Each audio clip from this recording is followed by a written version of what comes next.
Hello and welcome to my channel. I hope you enjoy this story. I'm going to try and upload a new story each day. The Macabre Marionettes of Cows. Holly Weston stepped off the ferry and onto the Isle of Wight, her heart heavy with a mix of nostalgia and trepidation.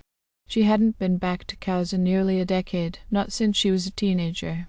But the recent passing of her great-uncle Arthur had brought her back to the island where she'd spent so many summers.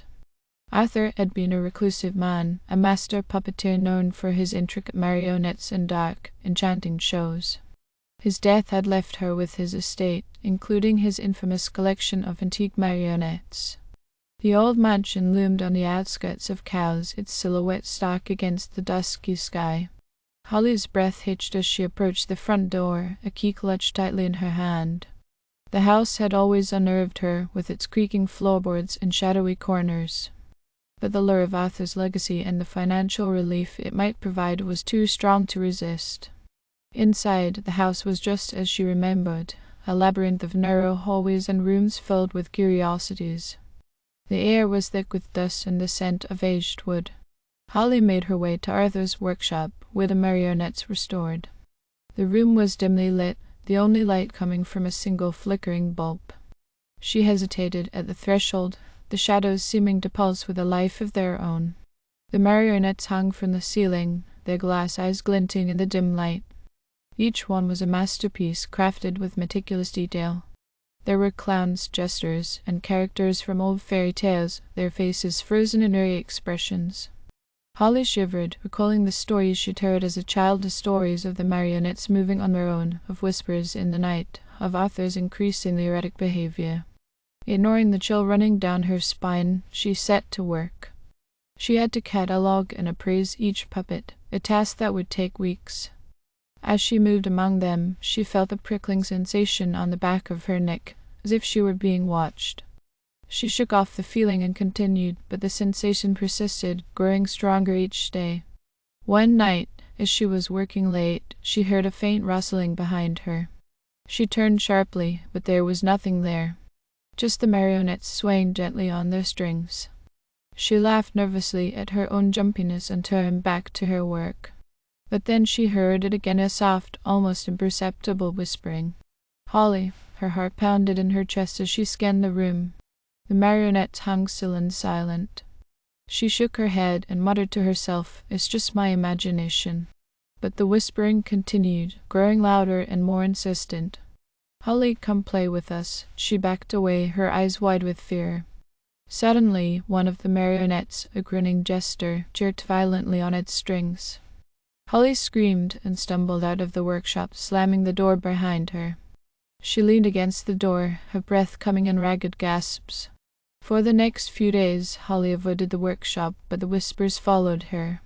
She heard them in the hallways, in her bedroom, even in the kitchen. The marionette's glass eyes seemed to watch her wherever she went. Desperation gnawed at her mind. She had to find out what was happening. She began researching the history of the marionettes, delving into Arthur's journals and old letters. She discovered that the marionettes were much older than she'd thought, some dating back centuries. They had been passed down through generations of puppeteers, each one meeting a mysterious and untimely end. The marionettes were rumored to be cursed, possessed by malevolent spirits. Holly's nights were plagued by nightmares of the marionettes coming to life, their strings tangling around her, pulling her into darkness. One evening, driven by a mix of fear and determination, she returned to the workshop. Armed with a flashlight and a resolve to uncover the truth, she faced the sinister collection once more. The marionettes seemed to come alive in the beam of her flashlight, their eyes glittering with malevolence. She approached the jester that had moved before, its painted grin seeming more sinister than ever. As she reached out to touch it, a cold breeze swept through the room, extinguishing the light. Holly gasped, her heart hammering in the pitch darkness. "Join us, Holly." The voices were all around her now, a chorus of sinister whispers. She fumbled for her flashlight, but it wouldn't turn on. Panic surged through her. She felt a tug on her hair, then another on her sleeve. Invisible hands seemed to be pulling at her, drawing her toward the marionettes. "No," she screamed, struggling against the unseen forces. but the pull was too strong. She was dragged to the center of the room, where the marionettes hung in a circle. Their strings seemed to move of their own accord, wrapping around her wrists and ankles, binding her in place. Terror consumed her as she realized the marionettes were controlling her, using her as their new puppet. Her limbs moved against her will, jerking and twisting in a grotesque dance. She could feel their malevolent presence inside her mind, whispering dark thoughts, urging her to submit. But Holly fought back. With every ounce of her will, she resisted their control. She remembered the stories of how each puppeteer had fallen under their spell, how they had succumbed to the darkness. She wouldn't let that happen to her. Summoning all her strength, she broke free from the strings. The marionette shrieked in fury, their glass eyes glowing with an unholy light. Holly grabbed the nearest puppet, tearing it from its strings and smashing it to the floor. The others writhed and twisted, but she was relentless. One by one, she destroyed them, until the room was filled with shattered pieces of wood and cloth. The voices faded, the oppressive atmosphere lifting. Holly collapsed to the floor, exhausted but triumphant. She had broken their hold, but the cost had been high. As she looked around the wreckage of the workshop, she knew she could never stay in the house. The marionette's malevolence might be gone, but the memories would haunt her forever. She left the Isle of Wight the next morning, vowing never to return. The house and its dark history would be sold, hopefully to someone who would never uncover its secrets. Holly found a new life far from Cowes, but the experience left a permanent mark on her soul. In a small corner of her new home, she kept a single fragment of a marionette, a reminder of the night she faced the macabre marionettes of Cowes and survived. Years passed, but Holly's memories of that night in Cowes remained vivid. The fragment of the marionette, a tiny, carved hand, sat on a shelf in her living room, a constant reminder of the horrors she had escaped. She often found herself staring at it, lost in thought, as if the small piece still held some lingering power over her. One evening, as she sat in her cozy apartment, a knock at the door jolted her from her reverie. She opened it to find a young man, barely out of his teens, standing nervously on the threshold. "Can I help you?" Holly asked, wary of strangers. "Miss Weston," the boy stammered.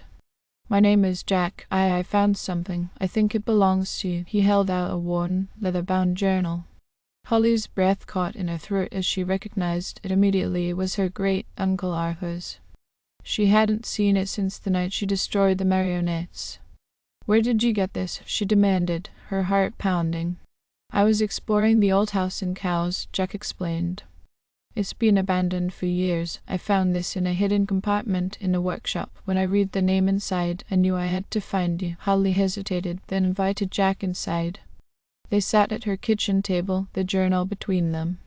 As she flipped through the pages, she realized it contained detailed accounts of Arthur's interactions with the marionettes, notes on their origins, and cryptic warnings. "I think there is more to this," Jack said, his voice trembling. "When I was in the house, I felt something, like I was being watched, and I heard whispers." Holly's blood ran cold. She had hoped the destruction of the marionettes had ended the nightmare, but it seemed their malevolent presence lingered. She knew she couldn't ignore this. She had to return to Cowes, to the house, and confront whatever darkness remained. With Jack by her side, Holly returned to the Isle of Wight. The mansion stood as she remembered, though now overgrown and in disrepair. The air was thick with the scent of decay and neglect. As they stepped inside, a sense of dread washed over her. They made their way to the workshop, where the remnants of the marionettes still lay scattered on the floor. Holly felt a chill as she approached the center of the room, where she had been bound by the marionette strings. She could almost feel their presence, watching, waiting. "We need to find the source of their power," Holly said, her voice steady despite her fear. "There has to be something that ties them to this place." Jack nodded, and they began to search the room, carefully examining every nook and cranny. Hours passed with no success, until Holly noticed a loose floorboard beneath the workbench. She pried it up, revealing a small, iron-bound chest. Her hand shook as she opened it. Inside were several ancient scrolls, a set of rusted keys, and a small, ornate dagger. The scrolls were written in a language she didn't recognize, but the illustrations were clear depictions of rituals involving the marionettes, sacrifices, and summoning of spirits. "This is it," she whispered. "This is how we end it." Using the dagger, Holly and Jack followed the instructions from the scrolls, performing a ritual to break the marionettes' hold on the house. As they chanted the incantations, the temperature in the room dropped, and an unnatural wind howled through the workshop. The broken pieces of the marionettes began to glow with an eerie light, then disintegrated into ash. The oppressive atmosphere lifted, and the whispers ceased. Holly felt a sense of peace she hadn't known in years. "It's over," she said, her voice filled with relief. "They're gone," Jack smiled, but Holly could see the fear still lingering in his eyes. He had experienced enough to know that some things could never be fully forgotten. They left the house, locking it behind them with the rusted keys from the chest. As they stood outside, Holly turned to Jack. "Thank you," she said. "I couldn't have done this without you." He nodded. "I think we both needed to face this, to put an end to it." They parted ways, each returning to their lives with a newfound sense of freedom. Holly moved forward, finally able to leave the past behind. The fragment of the marionette was buried in the garden, a final goodbye to the nightmares that had haunted her. Years later, the mansion in Cowes was demolished, the land cleared for new development. But Holly never returned. She had found peace, and she intended to keep it. The legacy of the macabre marionettes of Cowes had ended with her, and she was determined to live a life free from their dark shadow. In her new home, far from the Isle of Wight, Holly found happiness and fulfillment. She never forgot the lessons she had learned or the strength she had discovered within herself. The marionettes had once controlled her, but she had broken free, and she would never allow herself to be a puppet to fear again. Thank you for listening. I hope you enjoyed this story. Please don't forget to like, and even better, like and subscribe. Thank you very much, and I hope you have had or have a great day.